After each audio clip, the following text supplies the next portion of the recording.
Hi, I'm Hillsborough County Commissioner Sandy Merman. I'd like to take this opportunity to remind you how important it is to take time to prepare and make a plan for hurricane season. I'm Tim Dudley, your emergency manager. We've learned many valuable lessons over the years and want everyone to be as prepared as possible this storm season. In these uncertain times, it's more important than ever to have a plan and be prepared.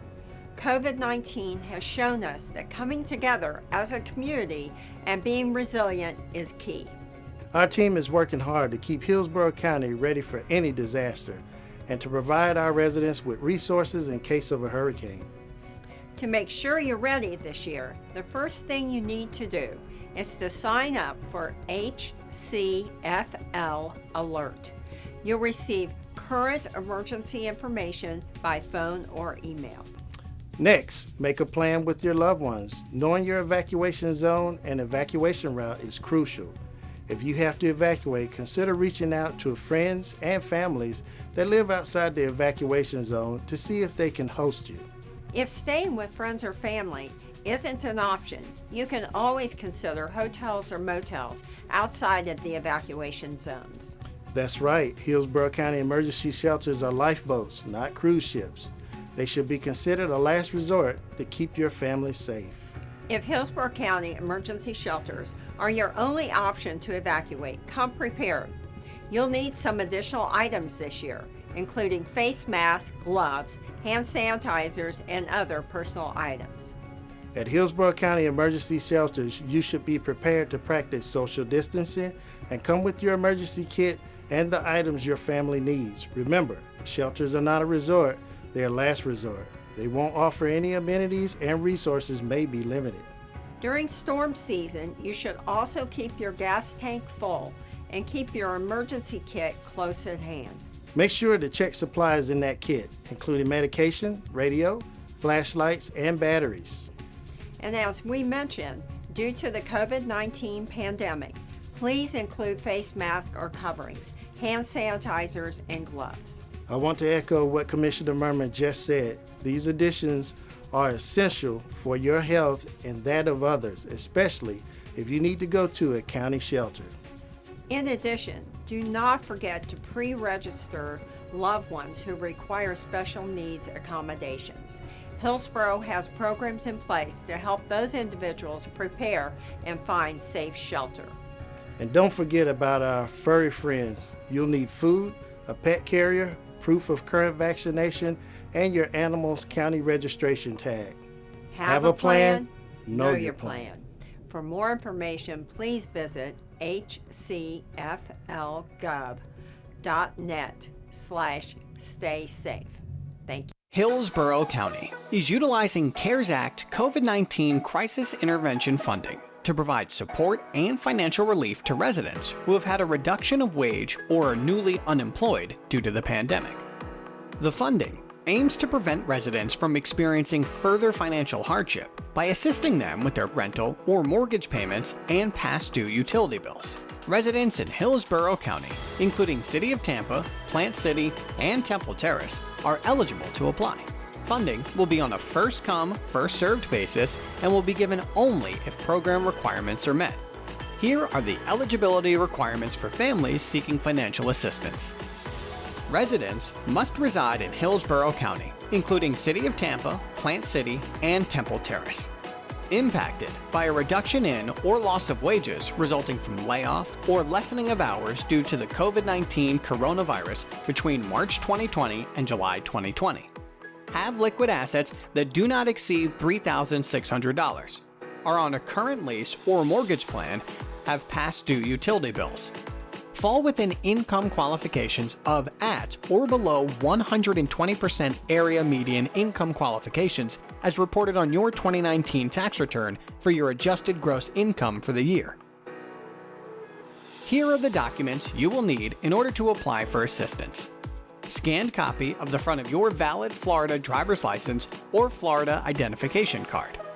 Copy of your 2019 federal income tax return. Copy of your full lease or latest mortgage statement. Copy of past due utility bill. Copy of your last full paycheck received. One form of proof of loss of income related to COVID-19 impacts due to loss of employment. Those include copy of reduced paycheck after March 1st, furlough or layoff letter from employer detailing when layoff was and reason, unemployment statement from company, company issued proof of loss statement.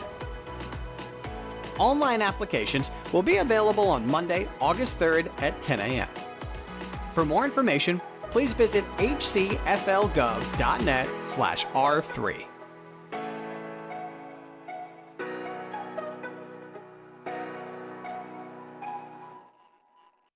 Hillsborough County, along with local and federal health experts, are encouraging residents to wear cloth face masks to cover their nose and mouth when in public to help stop the spread of COVID-19. There are not enough surgical face masks for everyone, and available ones should go to healthcare workers and first responders. It's easy to make your own face mask out of common household items. The CDC and U.S. Surgeon General say you can use an old scarf, bandana, or make one using a t-shirt plus 2 rubber bands. Cut part of the t-shirt into a square, fold it from the bottom to the middle, then from the middle to the top. Repeat those steps one more time, then add a rubber band to each side. Bring each end to the middle, then secure around your face. They should fit snugly but comfortably. Cloth face coverings should not be placed on children younger than 2 years of age or people who have trouble breathing. The CDC emphasizes that while wearing a face mask, you should still practice social distancing, stay 6 feet apart from others, and continue other preventative measures such as frequent hand washing. We encourage you to visit hcflgov.net/stay safe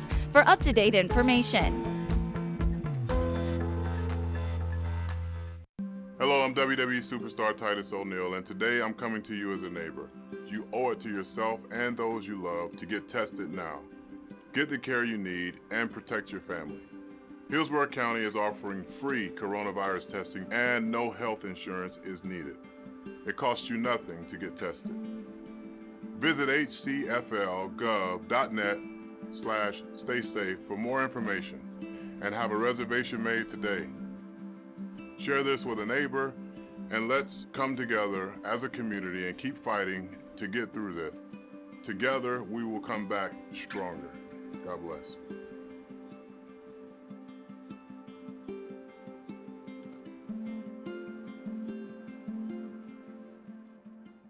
The COVID-19 coronavirus has presented difficulties and challenges, not only for individuals and families, but for small businesses as well. If you own a small business in Hillsborough County, you may qualify for one of our financial assistance programs. These financial assistance programs are broken into 3 different categories, though businesses can only receive one of them even if they qualify for others. Hillsborough County sympathizes with those hit so hard by these trying economic times, and we are here to help. For more information on these financial assistance programs and to apply online, visit hcflgov.net/R3biz. Hillsborough County has opened a majority of its conservation parks, trails, and nature preserves to give residents additional options for recreation and exercise. While parks can provide an escape and excitement, county leaders are urging residents to take precautions to protect themselves. To help stop the spread of COVID-19 while in public places, use common sense. Stay home and avoid parks if you're feeling sick. Practice social distancing.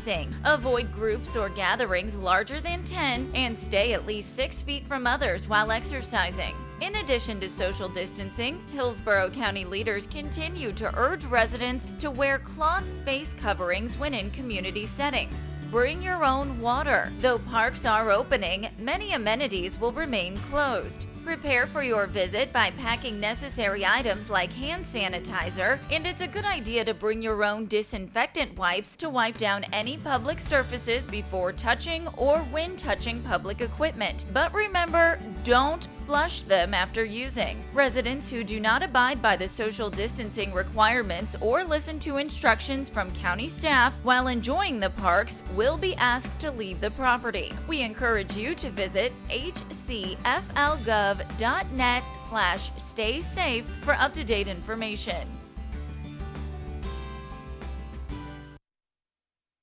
Hillsborough County has teamed up with the Department of Health and other public health and safety agencies to address any impacts the virus may have on our local community. To help prevent the spread of the coronavirus, here are a few tips you should know.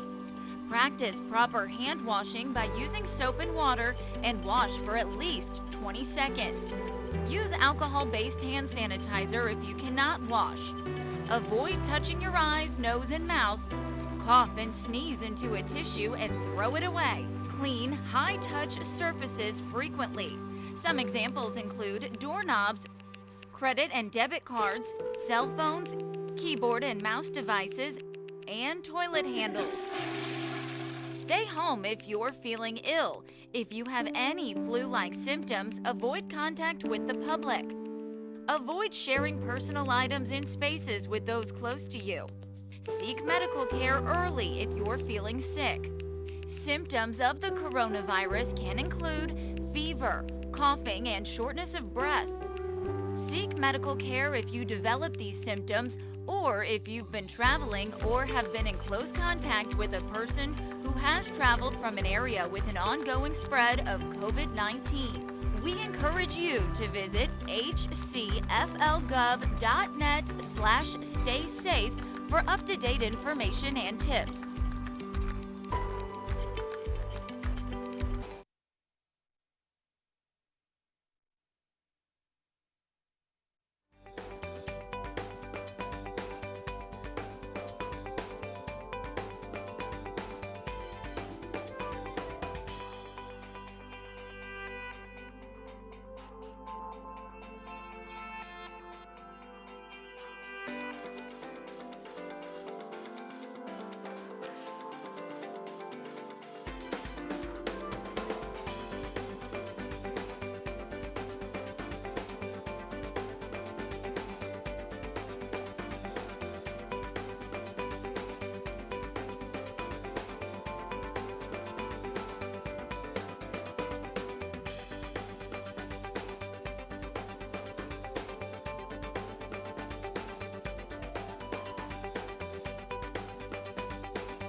and turn it over to Sarah. We do have a guest on the line, Mr. Sean Nesbitt with Florida Housing Coalition, and he has joined us today to share some of his knowledge and wisdom with us about community land trust and how to navigate through setting up one. So I'll turn it over to you, Sarah.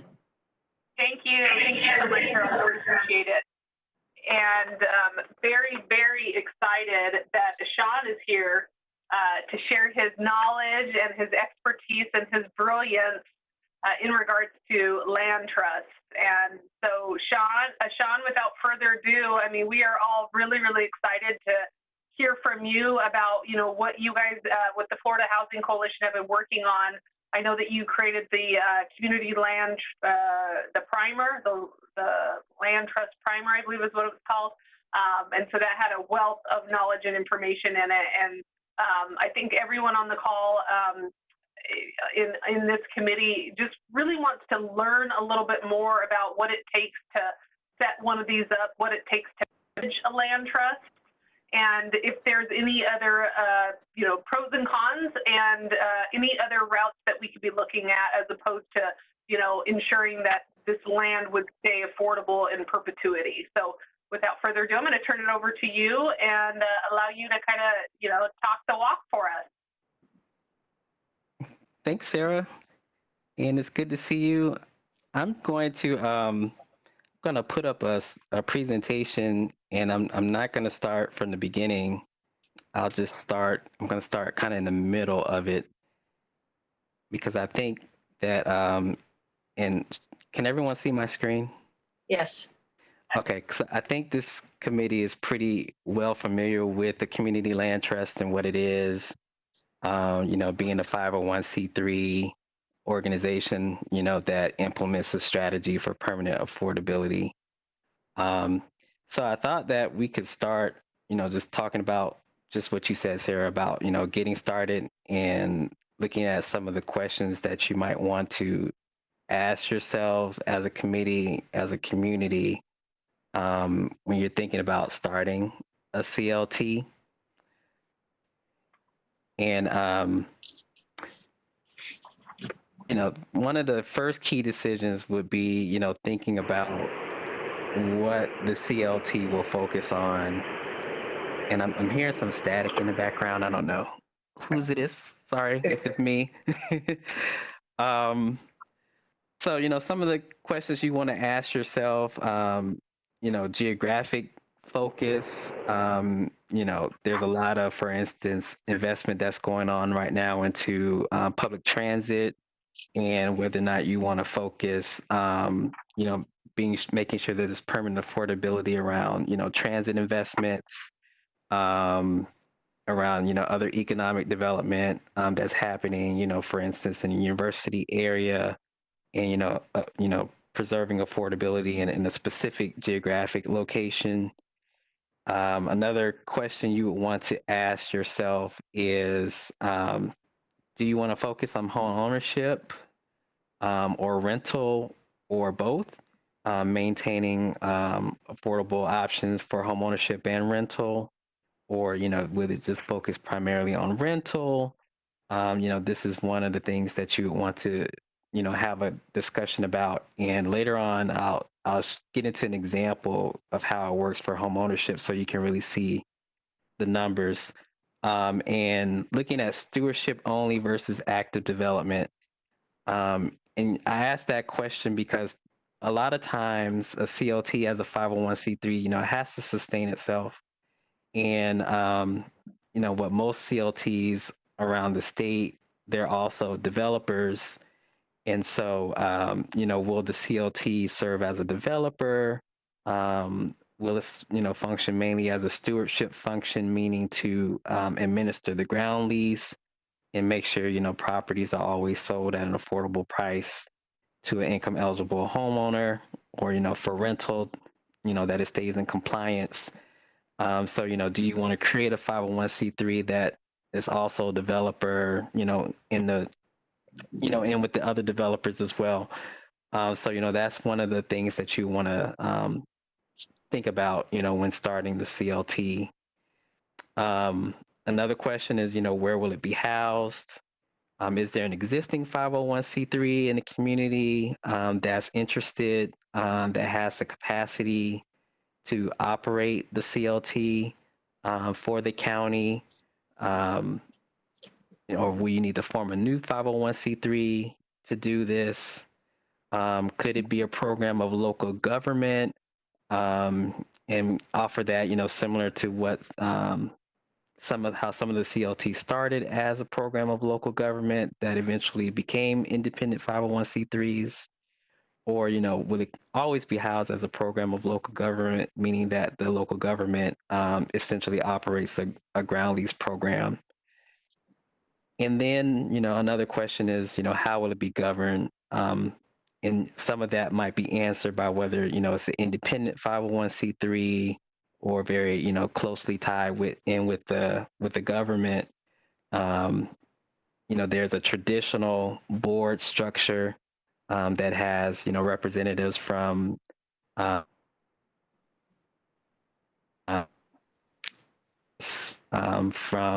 the community at large, as well as homeowners and renters within the community land trust. So that's kind of the traditional tripartite board. Or, if there's going to be some other things happening with the CLT, will it need some other board composition? So these are some of the questions that you would start off with, wanting to answer and have discussions about, when starting a land trust. Another thing is, what's the existing organizational infrastructure in the community? Is there already a CLT nearby or another organization, as I mentioned, that has the capacity and interest to start it? Is there support from philanthropy, from local government? And really those questions come about because there's going to be some investment in terms of, operational support to get it going. And so, these are things you want to know, what resources are available and what's the infrastructure in terms of the existing organizations and how they will all work together to support the CLT. And well, before I get into key decisions, Sarah, I don't know if it's okay if I can pause here and, if anyone has any questions even right now, if that's okay. Yeah, my question would be, and everyone can, I don't know if whoever has the answer would be great, is who is our closest CLT? Is that Bright Community Trust, or is there, oh, you have a map right there. Mm-hmm. I think Bright Community Trust is the one that's the closest to us. Is that correct? Yeah, that is correct. Bright operates in Pinellas and now has some units in Hillsborough, so they would be the closest active CLT.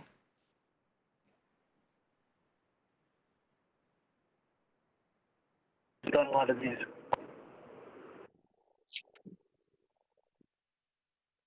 Can you hear me? Hello? Was that a question? Yes, we can hear you. Go ahead. Okay. This is Mark Rosenwald. I'm sorry, I'm calling from New York, and I jumped on late. I've done some work with land swaps, and that had gotten Catholic Charities of St. Pete to get involved with their housing division. Is that a possibility? And when you say land swaps, can you describe what you're referring to there? Yeah. For instance, if there's a really good swath of land that is not on a transit line or a bus line, a heart line, but it may be useful to somebody else who's got land that we could develop, or we could have a partner develop or somebody develop that is on a heart line, and actually figure out a way, as I've done before with swapping land that we can't use because it's not transit available for something that is transit available?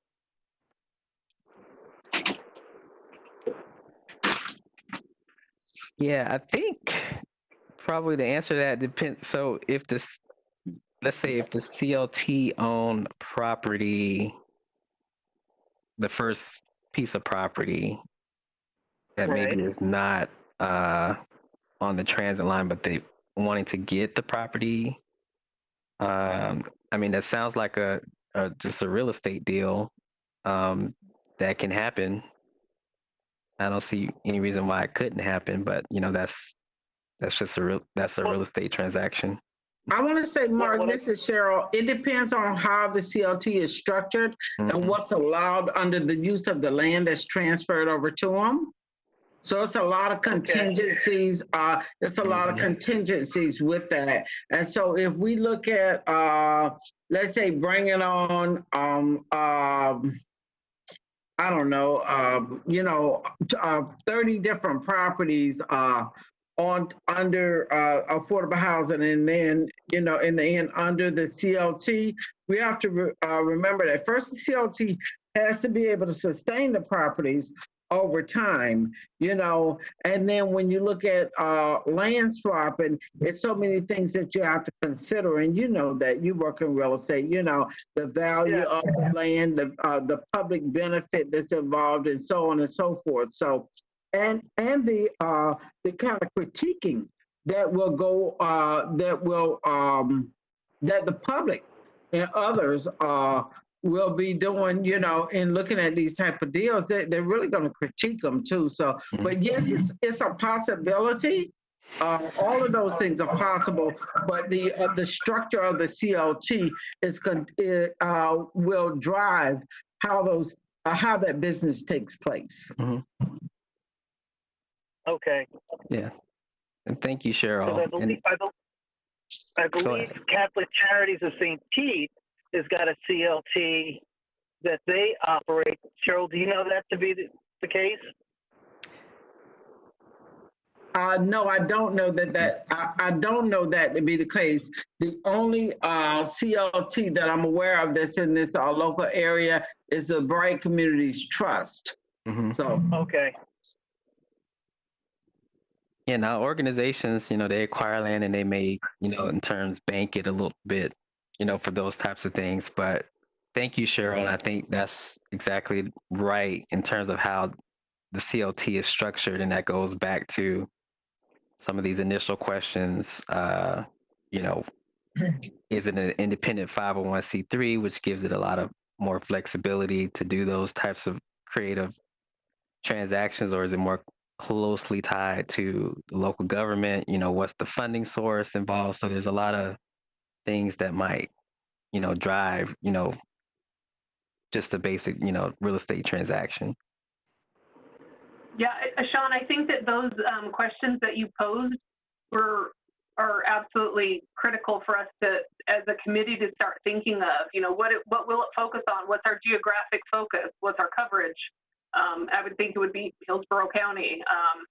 And then, and Cheryl, I think it would be helpful if you could let us know if there's anything on here that is like, yeah, we have to do this. Like it has to be a program of local government, or anything that we have that's already kind of set in stone. So we could already be like, oh, okay, that we have to do it this way.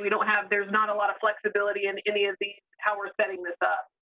Right. I want to say no, Sarah. I want to say that right now we pretty much have an open slate. Of course, we have to operate within the geographic boundaries of Hillsborough County. That and typically, for the most part, that's all of the land that we will have. And so really one of the biggest questions that the subcommittee has before it right now is whether or not they want this to be a unit of the local government, or they want it to be a 501c3. With the unit of a local government, they have more covering and more sustainability, more access to resources. Being a 501c3, they have more flexibility, less bureaucracy.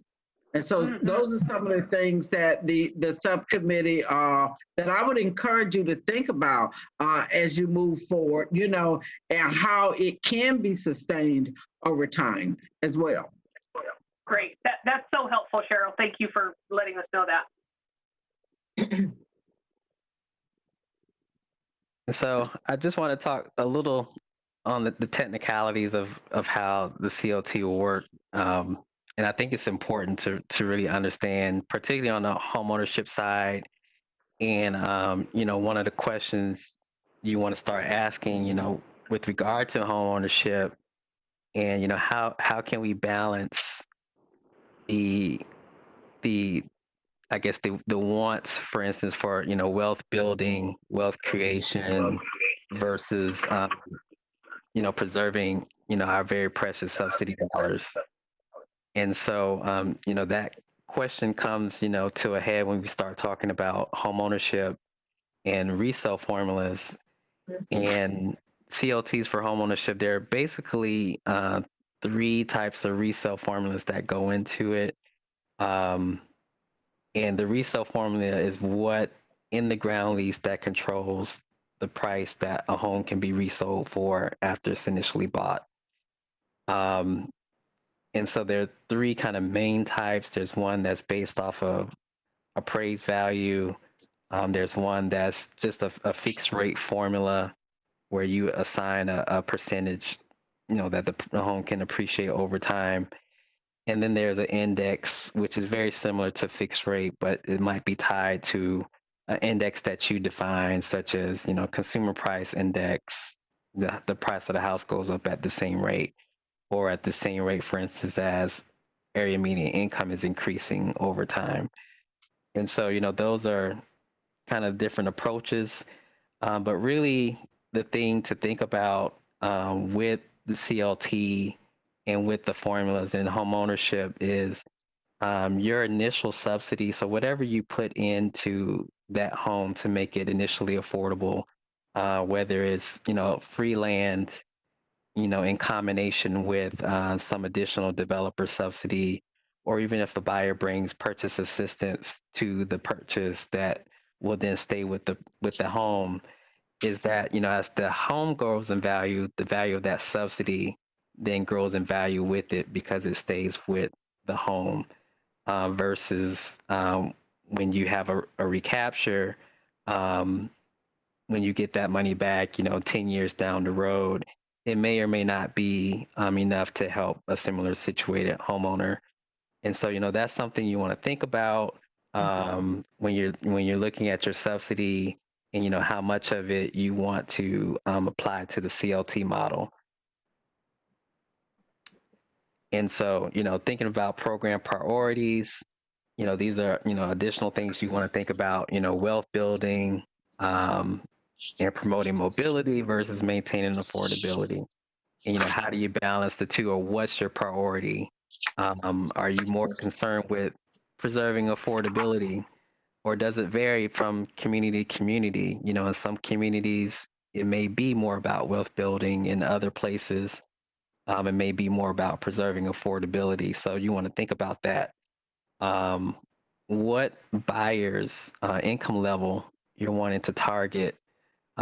Is there, for instance, a segment of the population that, for instance, is not being reached by existing nonprofits?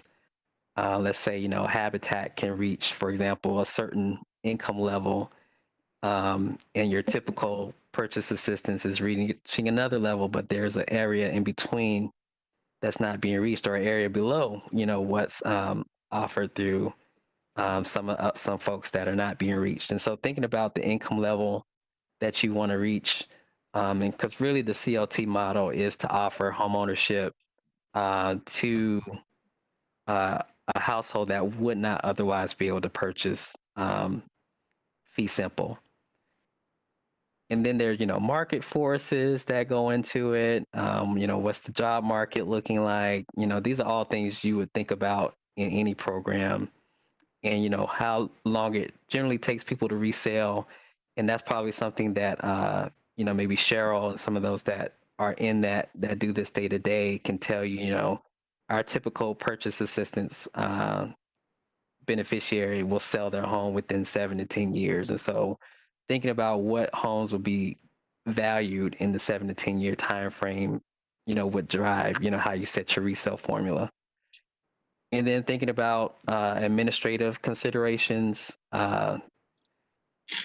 who's going to be operating it.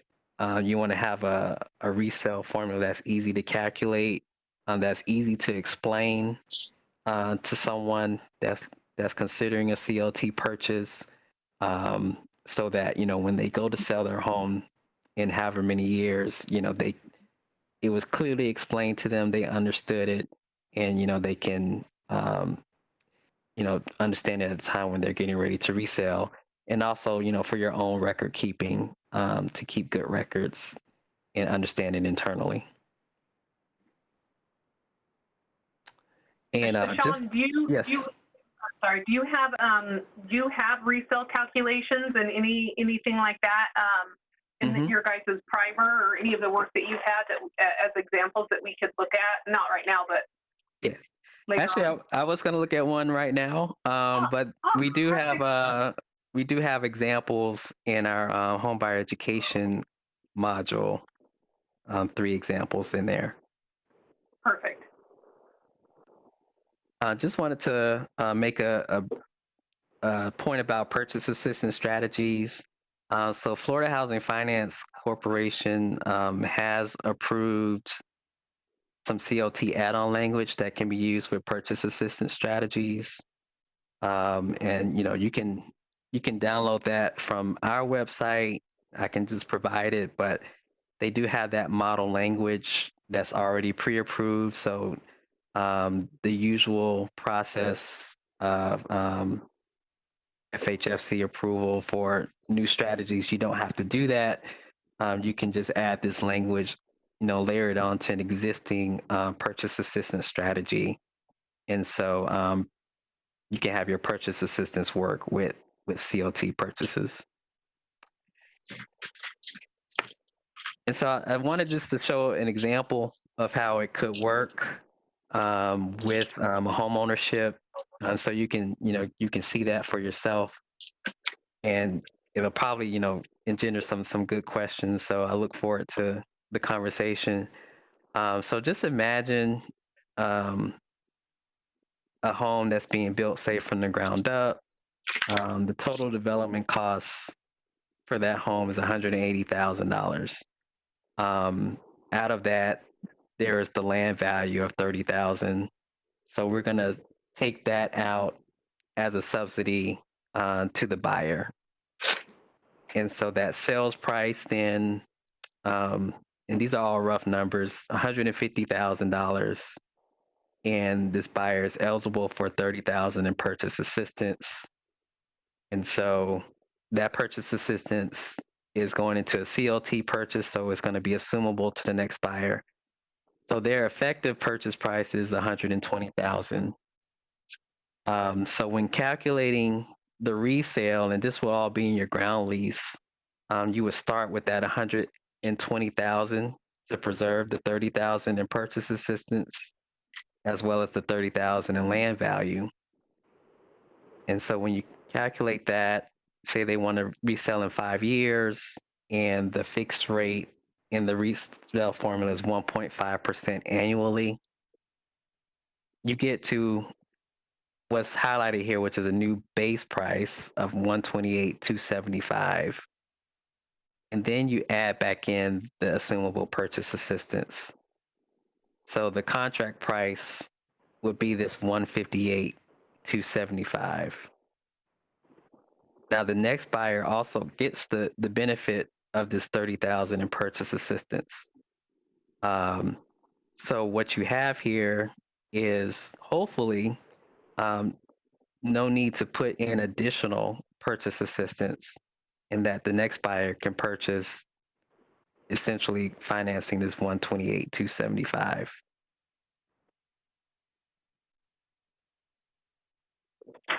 So, any questions about that?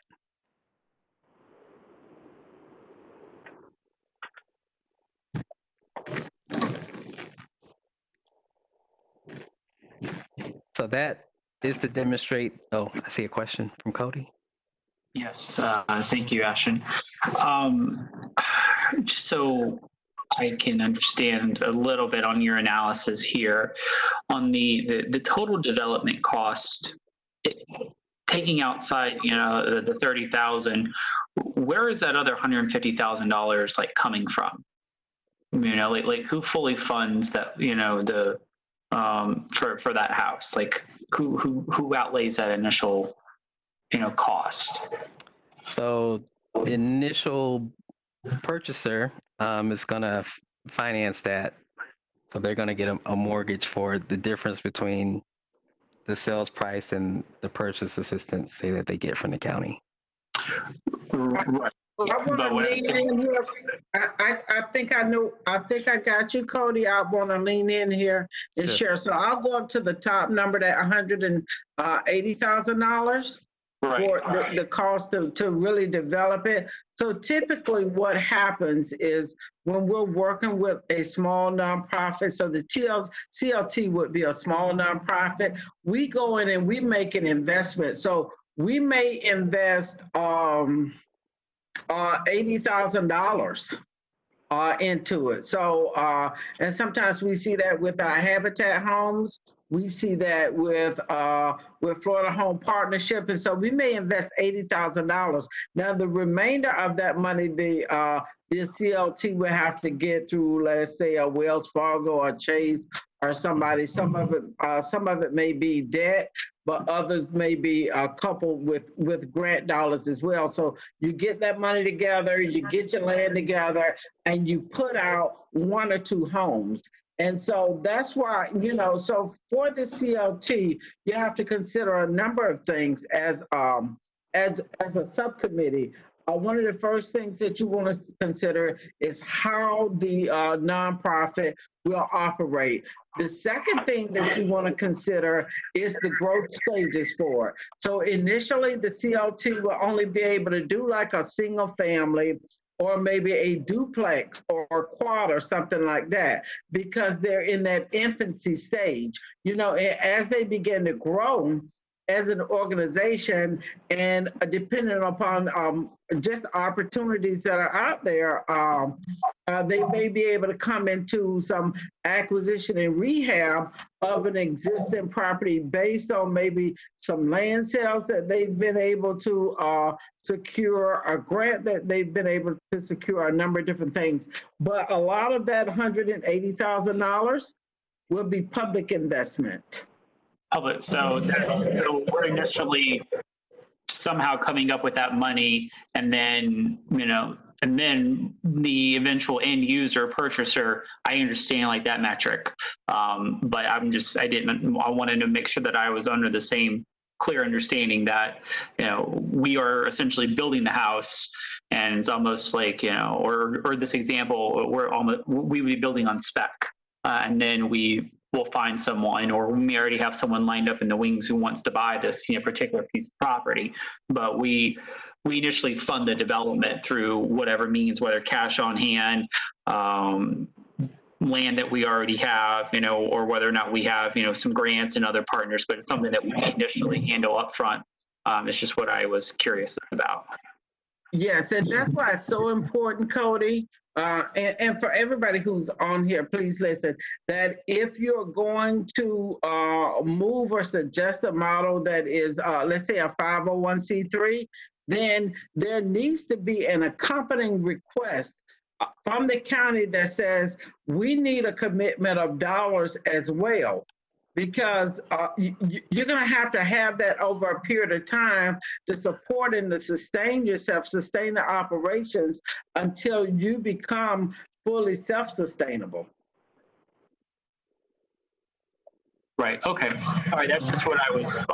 I assumed that was how it was, that we weren't, going out and this potential person who'd be buying the house was first getting the loan and doing like a construction to perm, sort of deal first. That was really what I was curious about.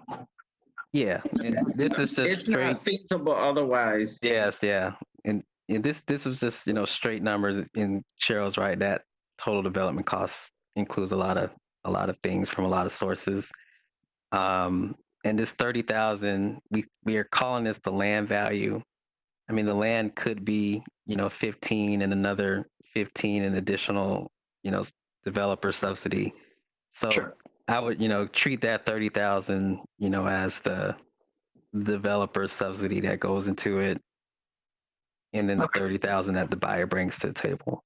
Okay. All right. Thank you. Mm-hmm. And so you can see here, how the subsidy is preserved in this new sales price. But I also thought it would be good for you to see, how it benefits on the other end. And so, and these are all, very rough numbers. Again, just thinking about, when that house is sold, what does the seller get in return? And so they're going to sell this house, purchase option price of 158,275, plus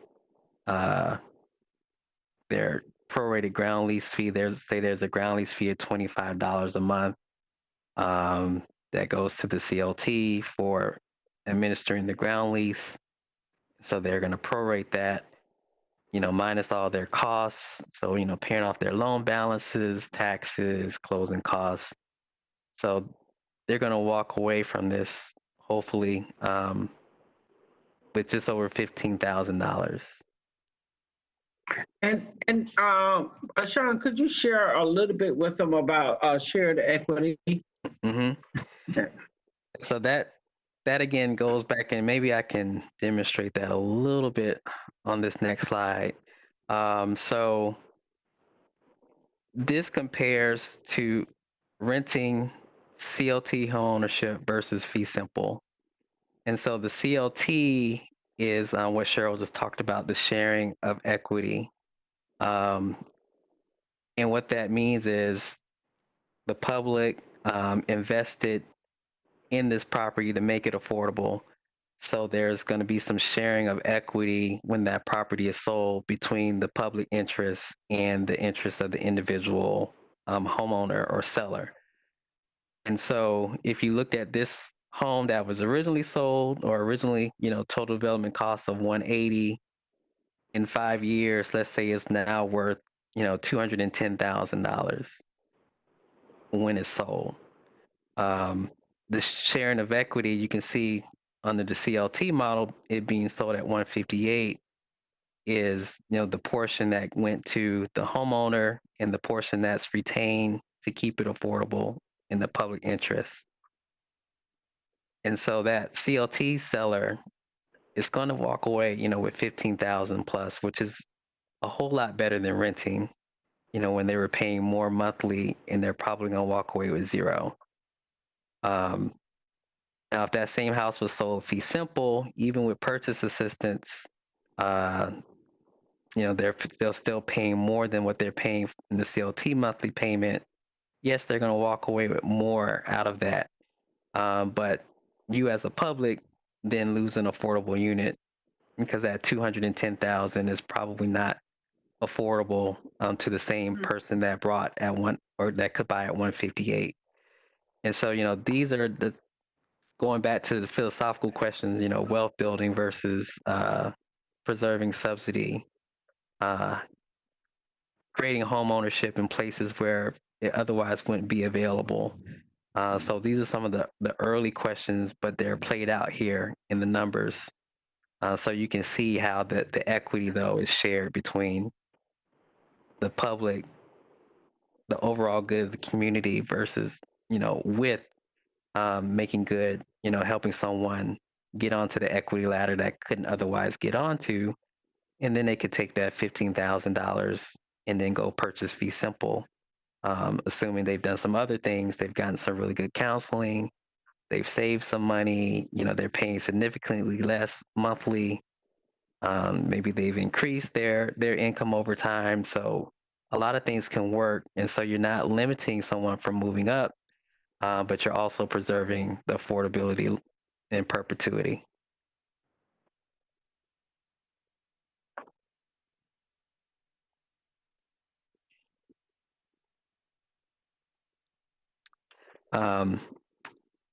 and this is probably the last slide that I'll show. One of the things we talked about earlier, having that pipeline of buyers, and working with your counselors and other nonprofits as well to inform buyers that there is now a CLT option. There's a way for you to own a home in a certain area maybe you couldn't afford before, or just here's another option for you to get on the equity ladder. And so to help with that process, we do have a tool, the home buyer education module, that goes through several of these examples from resale. It goes into detail about the model ground lease, so you can see the terms in the ground lease as well, and talks about preparing to move from CLT homeownership to fee simple homeownership, and how to prepare for that. And so with that, I'll close out of this PowerPoint unless anyone wants to go back to any particular slide. But I'm here to answer questions as long as there's time, Sarah. Well, I have one. Can you talk a little bit more about that ground lease and how that actually works? Sure. So when someone purchases, say in a home ownership situation, someone's going to purchase a home, the CLT owns the land, so they're going to sign a 99-year ground lease with the purchaser, which is the functional equivalent of ownership. And so that ground lease operates like a land use restriction agreement, which sets forth, what the homeowner, the person that owns the improvements, can and cannot do on that particular piece of land. The big things that it's going to have is who the house can be sold to, at what price. But it also might have some other things as to, for example, what types of improvements can be made to the property. It might have some, restrictions on, say, doing major expansions. And, this is a policy thing because wanting to maintain affordability, there might be some limits on expansions, limits on, say, installing pools. Those types of things might be in that ground lease. Who's responsible for paying property taxes? And the homeowner will be responsible for paying the taxes on the full property. And fortunately in Florida, there's a reduction in property taxes for CLT homeowners. So they're essentially taxed based on the resale restricted value of the property and the leasehold value of the land, which is essentially zero because the ground lease is such a small amount. So they get that tax savings. But that's in there. Refinancing, they have to talk to the CLT if they want to refinance their mortgage, to make sure they're not refinancing above the resale restricted value, those types of things. So all of that would be covered in the ground lease. And does that ground lease usually take effect during the closing, or when does that happen? It'll take effect at closing. At closing. And there's typically a new ground lease signed every time the house is sold. So each buyer will get a new ground lease.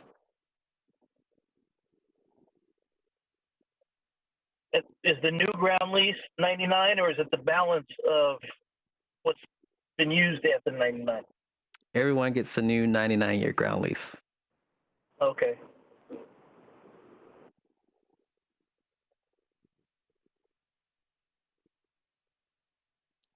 A couple other things that would be in there is the ground lease fee, which is usually a very small amount, $25 or $35 a month.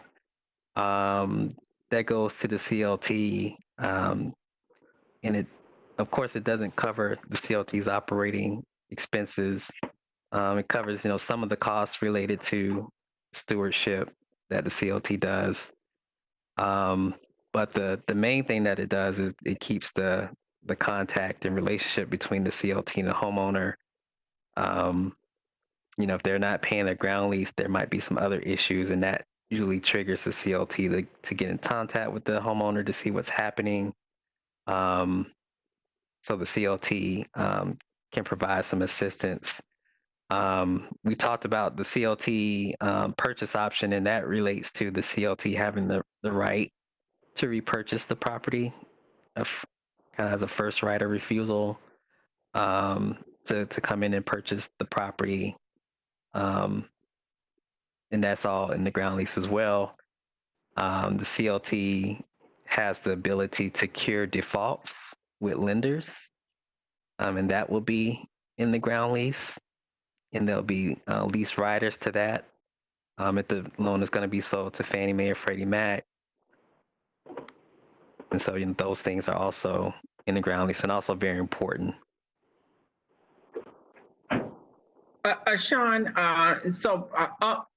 up until now, you focus primarily on home ownership.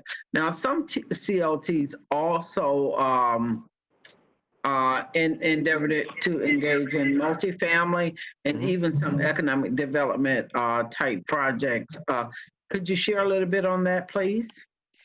Yeah, so CLT works for rental as well. Actually works quite well with rental and multifamily developments. And it's the same thing. The CLT would maintain ownership of the land and do a 99-year ground lease with the developer of multifamily. And so, that provides, perpetual affordability with multifamily developments. So you don't have to think about, an expiring land use restriction agreement. And it's the same type of relationship. The ground lease was set forth who the property or the units can be leased to in terms of the income levels that they can be leased to, forever. And there would be some sort of ability for the CLT perhaps to purchase the property, if it's going to be sold. There would be that purchase option on behalf of the CLT so that property is always used for affordable housing. So that's there. And I think your HFA, does perpetuity already. And your counterparts, of course, in Pinellas County also do, as an example, do perpetuity with all of their rental developments using their the Penny for Pinellas program.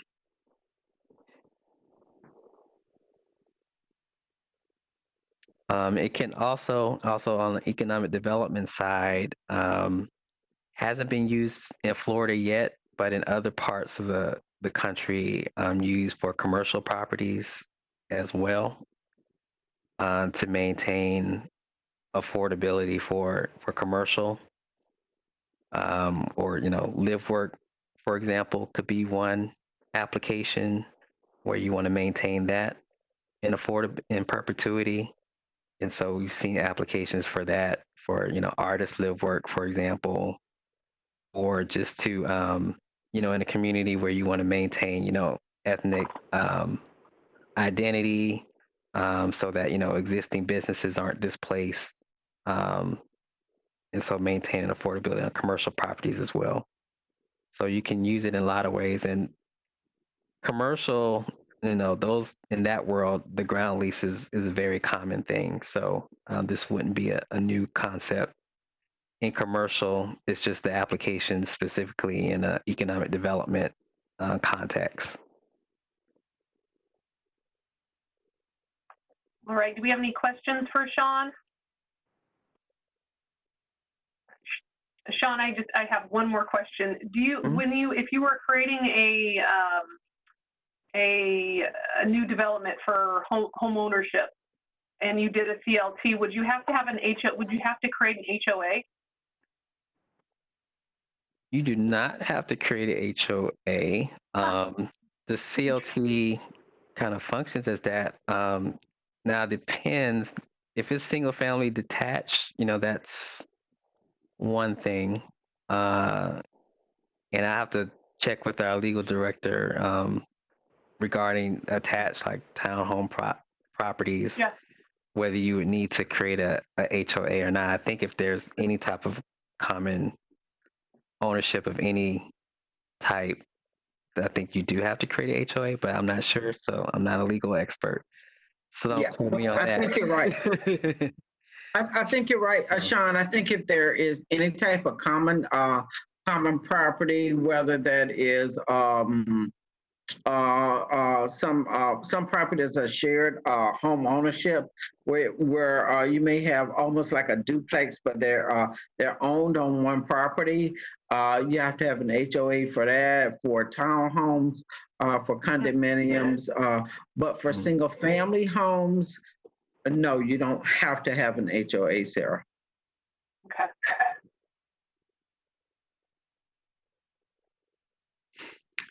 But if you're going to put single family homes, let's say you got an area here and you're looking at building, let's say 30 homes or whatever, or maybe you have a larger piece of land and you're looking at some home ownership, maybe townhomes, maybe you're looking at some single family, maybe you're looking at some multifamily, maybe a 9% tax credit, you may want to come up with an HOA to create some consistency and some cohesion, and to be able to help sustain the community over a long period of time.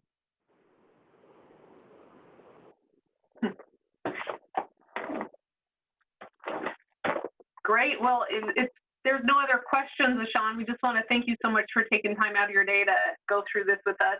Will your slides be available to the committee? Yes. Awesome. Wonderful. Okay, If you could post those, because I'm not able to see them. You're explaining them very well, but if you could post them or email them, that'd be fantastic. Okay, Sean, if you could email those to me or Natasha, we'll forward them over to the committee. I sure will. Thank you, Ms. Held. Okay, great. My pleasure. And Sarah, if we don't, I'm not sure if we have any other questions for Sean at this time, but we may have a couple of things that you want to talk about with the subcommittee outside of his conversation, and how you want to move forward with reporting back to the AHAB at large. Yes, and thank you, Sean, thank you so much, my friend. Anything for you, Cheryl. Yeah, I appreciate you. Thanks, Sean. All right. Wow, that was really helpful. I hope you all thought that was helpful. I certainly did. There was a lot of questions specifically that he answered for me, so that was really great. As Cheryl said, I think it's important for us to kind of establish how, our pathway forward and how we're going to organize the work that we're set to do and report out, to the board. And so I think, in terms of housekeeping, the first thing was, what is the frequency that this committee would like to meet in order to, move things along. And, I think that's the first thing is, do you want to create I know that there's some logistics behind it with getting meetings with everyone's calendar, especially with Hillsborough County and getting someone and being able to take the minutes and all that good stuff. But if there's a way to do a reoccurring meeting, that would be my vote. That way we can kind of set a day, I don't know, every 3 weeks or every, whatever is the pleasure of the committee. But if we could set that up, I think that would help us in terms of our pathway moving forward. Mm-hmm. I agree, Sarah. And if it could be timed, like just prior to the AHAB meeting, this way we could report at every AHAB meeting, because those are monthly.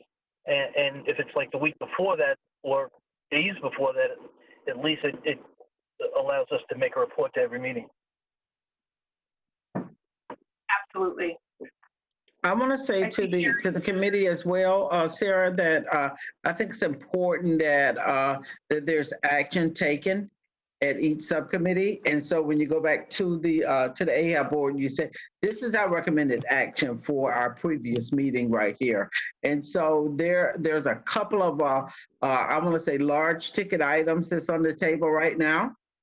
And it's up to the subcommittee how you want to move forward, but it's first of all, whether or not you want it to be like a 501c3, or if you're looking for it to be a like another kind of county run office. And so I kind of laid out the pros and cons of what that would look like. And I got to tell you that I support either measure, just wholeheartedly. I just want to say that if you're looking to do some more innovative type activities within a shorter period of time, you're going to be looking at more flexibility, less bureaucracy. And then you'll have the big task ahead of you of finding an ED who can carry out those things, an ED who has an entrepreneurial spirit, but also has the kind of knowledge and history that you need to be able to push it forward. Sherry, I think you had a question.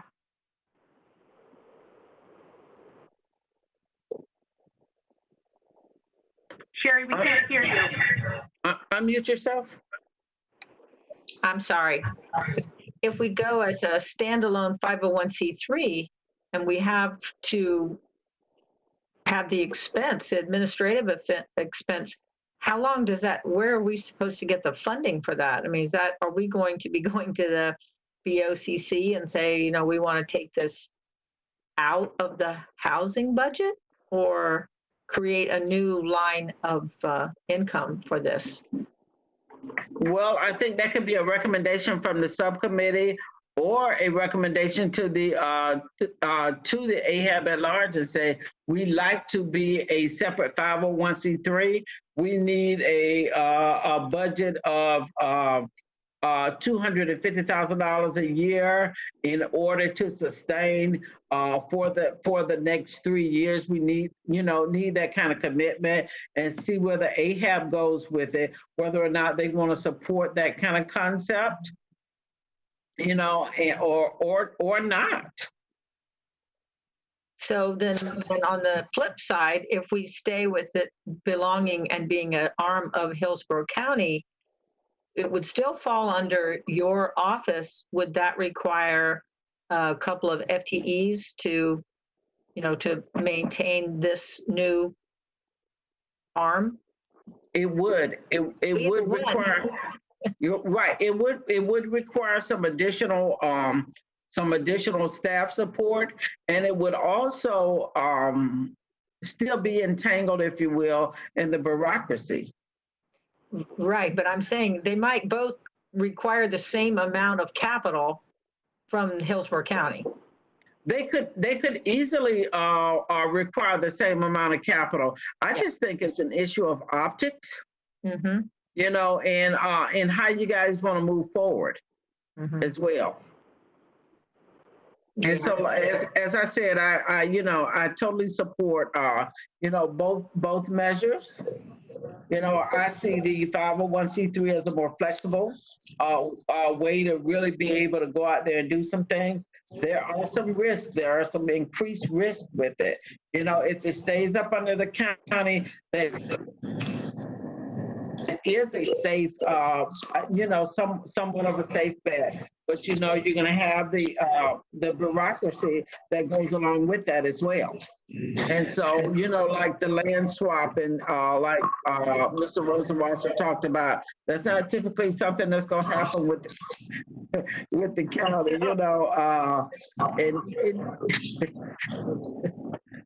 That's too big a hoop to jump through. I was sitting on a couple of committees, like probably a lot of us do. I appreciate what Cheryl's indication is to be separate to part of the Hillsborough County bureaucracy that we would actually be our own independent agency. If we could request some sort of annual funding for operational costs, I don't know that it would be 250,000. Don't know that it wouldn't, but we could probably put a couple of people together to come up with what we might think and budget might look like. And sometimes there are some advantages to being able to operate quasi-independent of the county. I'm the representative here from the Housing Finance Authority Board. We are a separate entity that rolls up under the county UCC, but we are our own independent agency.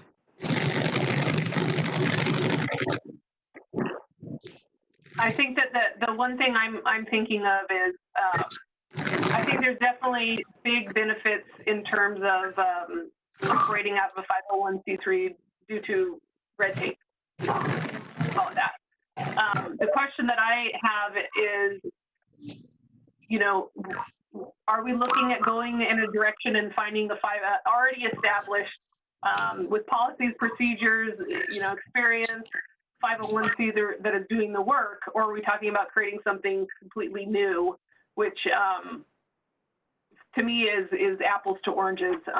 You know, I'm definitely in favor of, you know, not creating something from scratch if we find that there are viable options who could run this and bring their experience, bring the structure, the infrastructure, the policies, the, you know, all of those things that are so needed when you create something. You know, starting an organization, starting a new 501c3. I mean, I don't know how many people have done that, but it's a lot of work, a lot of costs, startup costs, things that, you know, would be. It's just difficult to happen, especially in the time period that I think that we're all looking at making this happen. So my recommendation would be, you know, our next step would be to look at, you know, what other organizations are out there that are acting. We already know that there's the Bright Community, Bright Community Trust, Bright Community. I don't know why I have a hard time saying that name.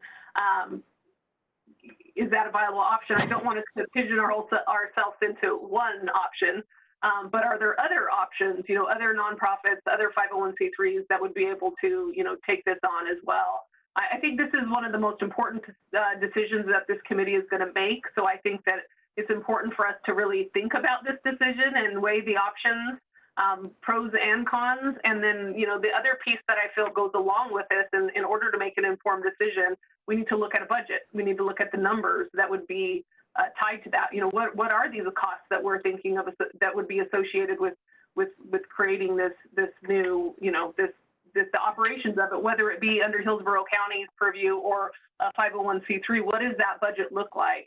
And I think that that'll start to help us kind of, you know, vet this through and kind of take some shape so we can start asking some informed questions that would relate to it before we can take this to the AHAB for a decision. But I'm happy to get your guys' input on that as well. Okay, tell everybody to stand by for 5 minutes.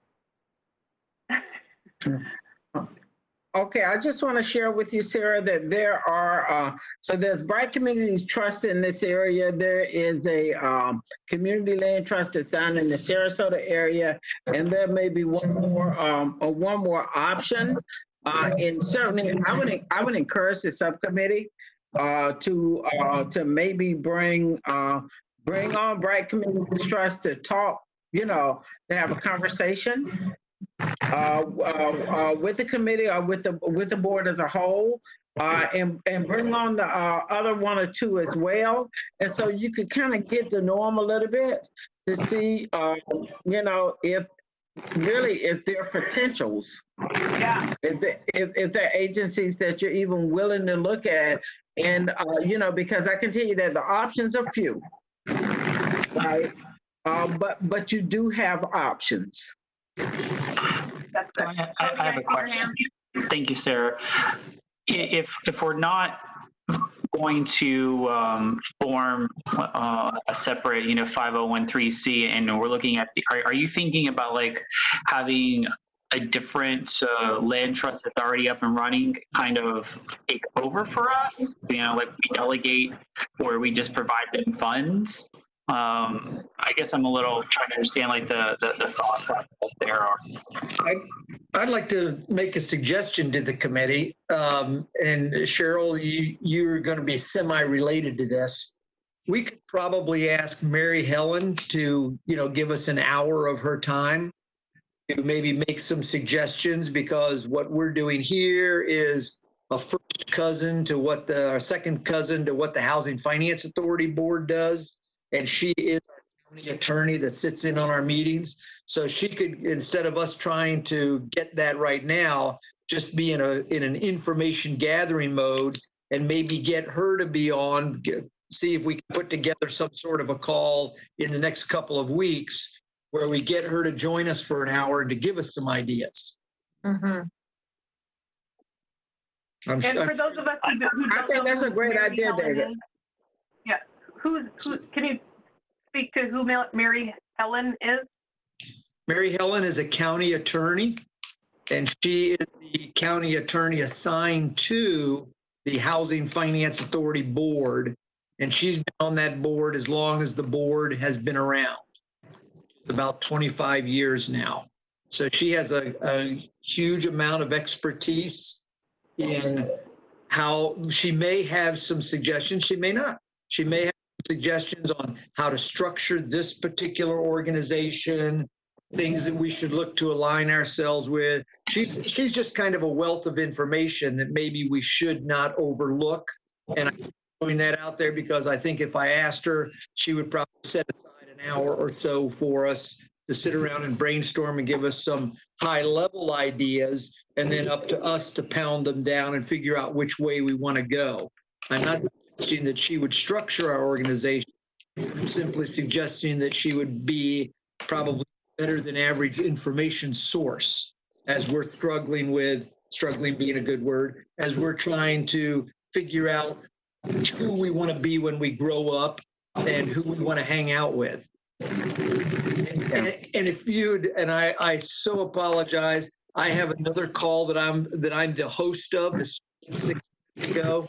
So I need to jump off the line, and maybe Cheryl, could you call me back later and give me an update on this? I'm glad to chat some more. I just got to get on this call because I got a cluster of people waiting for me to open the meeting. So I apologize. Will do, David. And okay. Sarah, I just want to say we got our very own Nancy Takamori on the line with us today, and Nancy is most skillful, one of the most brightest attorneys that I've encountered in housing, and so I do want to share that she is on the line with us today, and she is a part of AHAB and well-versed in the housing industry, maybe not specific to this, but she knows housing and she knows law. Can I offer something? And I'm just going to jump in and jump out because I was listening to the call. Just because David had brought up Mary Helen Ferris. Mary Helen Ferris is literally our sunshine law guru. So she advises the Board of County Commission and a lot of other folks on ways that we can operate in such a way that we actually make sure that we're adhering to sunshine law. She teaches sunshine law ethics, legal and contracts, evaluates any conflict of interest situation. So while I know Nancy has the housing area, when we're looking at a CLT and identifying opportunities and potential conflicts of interest, she may offer some value, and having her experience with the Housing Finance Authority probably. So I just, before I put it away and then figured out that I make sure I told you all of that, I jump into the call and say, hi, there it is. All right, I'm back out. I just wanted to make sure you knew Mary Helen, along with Nancy, are terrific resources in looking at your choices and how you move forward. I do know, given the county budget, The likelihood of asking for $250,000 for establishing a nonprofit for a CLT is gonna go flat. If it happens next year. And we've already determined the budget for this year. So I think it wouldn't be out of the realm of expecting us to be able to do it on a county level, on a department level, with the idea of spinning it off to a nonprofit when it got to, maturity or something. But just be there that setting aside a budget to operating a nonprofit organization is probably not going to fly for the BOCC or the budget department. But you never know. So I just wanted to throw that out there. All right, I'm out. Sorry. I just had to make sure that you had that information as you continue to deliberate. So bye. Thanks, Commissioner.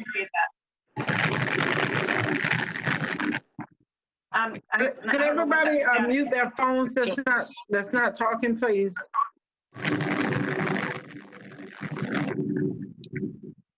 There we go. That's better. Cheryl, whatever happened with, I know that the city of Tampa just did this. And I know that we, on our last call, we were talking about finding out what route they went through and how they decided to structure theirs. Would Vanessa be a good point of contact to reach out to and find out how they did theirs? And, they just went through all of this. I've been told. So would it be prudent of us to kind of learn from them how they structured it and learn from, their best practices and what to do, what not to do, and what they learned since they're fresh coming off of it? They've not gone through it. And so, right, they've not gone through it. So what they're doing is they're working with Florida Housing Coalition, Sean Nesbitt, to help them develop theirs as well. Well, crazy idea, but is this something that we should be looking at in tandem with them? Is that a possibility? I think that is a possibility as long as the goals are the same. So. Okay. And so just to kind of share with the subcommittee, we share a lot of common goals, So we're working together on our with the FHA on the tax credit deals that's coming up. So we're just getting ready to go into agreement on that, and that's a 4-year deal. So and Vanessa and I talk all the time. As a matter of fact, she did send me a copy of that agreement this week, and I will forward it out to you so that you can read it. But the agreement is with Florida Housing Coalition to help them to develop a process to create a CLT. And so they may be looking at a city-owned operation, but remember with the city of Tampa, they have the support of CRAs. With the county, we don't. So that's it kind of changes. It really changes the money conversation. Yeah, it really does.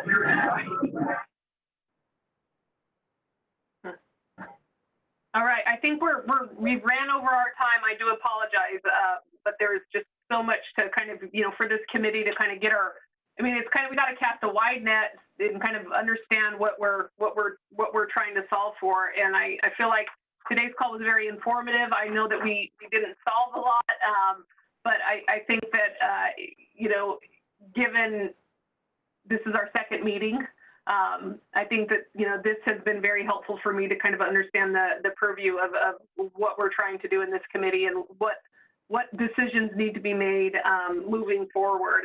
So I'm going to come back to our setting up a reoccurring time, so that way at least we can get that accomplished before we let everyone go. Cheryl, what's the best way to do that? Do we need to reach out to the county scheduler first to see what times are available? Because I know that a lot of it centers around, that availability and to be able to have someone available. So I'll make a request of Natasha and see if she can't send out a doodle poll to see when people are available especially the assigned members on the team, myself and Nancy Takamori as well, who's present here today. And can we make that a recurring meeting so it's the same time every month? Let's try to get it in. This was not an optimal time. I want to say I really want it before our next meeting. Yeah. Because really it was right after our meeting, Natasha. Right. Yes, ma'am. So I just want to add here, we have to adhere to, the county's calendar. And so there has to be communication staff available to host these meetings. And so this was the time that was available for the staff as well as the subcommittee. I understand. So I understand that part. I do. Yeah. So unfortunately, there wasn't a lot of options. I do try to, schedule, accordingly. But there was already some meetings already on the books. And so that poses a challenge sometimes.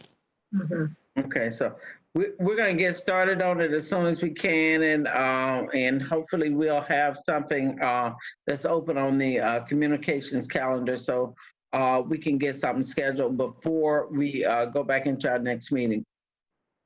Perfect. That would be great. And then I would just ask that the committee members really, I think that the questions that are at hand are really figuring out, is this going to come under Hillsborough County, and just really thinking about what that means and in terms of time-wise, a lot of extra stuff that has to get approved and whatnot, or is this going to fall under a current 501c3 that is already operating, that is already established, has policies, or is a new 501c3 going to be created? I think those are the big three questions.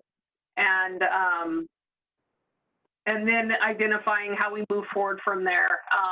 The other questions that I think are important for us to think about, and I really want to make sure that we get these answered in our next call, is those questions that Sean posed under what will it focus on? What is our focus? Really finding out, we know what our geographic coverage is, but are we talking about home ownership, rental, both? Where will it be housed, which is what we already talked about. And then how is it going to be governed? That's the other piece. So I think that if we can start moving the ball forward in those specific areas and really get it nailed down and in terms of alignment, then everything else will kind of start falling into place, and we can push it forward. But thanks everyone for your time today. Really appreciate everyone's input. And thank you so much, Cheryl, and your staff for organizing the meeting and getting Sean to come on as a guest speaker. I think he did a great job. So that was very, very helpful. Yeah, he did. Okay. And are there any other comments? Any concerns? I agree with Sarah that it really, in communicating to the communications department, that we want to try to have a set time that is consistently prior to the full AHAB, and kind of works for everybody. I know that's a difficult thing, and some of us are going to have to modify our schedule, but I think set times prior to AHAB meetings is the best thing to do. I just want to share with you, Mark, that, the communication department has to schedule all of their meetings around all of the BOCC, EPG, and all of those things as well. It's not our internal communications department with affordable housing. So we're working with all the departments within the county and the BOCC as well. Understand. It's a very difficult task. Perfect. Any other comments? Thank you, Cheryl. Okay. All right. Thanks, everybody. Have a great afternoon. Thanks, Nancy. Thank you. Bye-bye. Thank you, Sarah. Bye. Thanks, James. Thanks, Shirley.